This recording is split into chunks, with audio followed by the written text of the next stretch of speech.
At 6:16, an inside look at the action going on in our state government. It's part of our partnership with Arizona Capital Times newspaper. This morning, Evan Wiloge joins us live. First, Evan, let's talk about the congressional race going on between Ann Kirkpatrick and Paul Gosar. Now, both sides are coming out punching in the political ads we've been watching, but you're attending their campaign events this week, so what should we expect?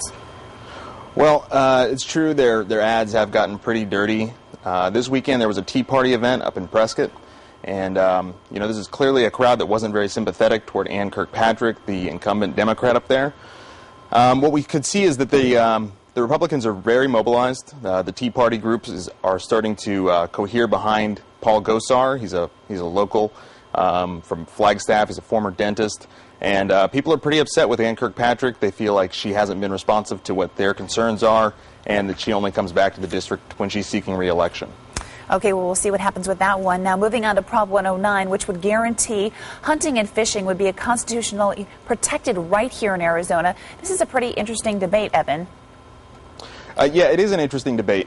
The main backer behind Prop 109 is the National Rifle Association, and their argument is that they want to come into Arizona, ensure the right to hunt and fish so that anti-hunting groups will not be able to come in and push their own agenda. Opponents to the proposition say that this is the kettle calling, the pot calling the kettle black. Thank you. Yeah, and that it's just a hypocrisy on their part, and they say that there's really no need to put this into the Constitution. That the Game and Fish Commission here in Arizona has been running great for years, and there's no reason to adjust it.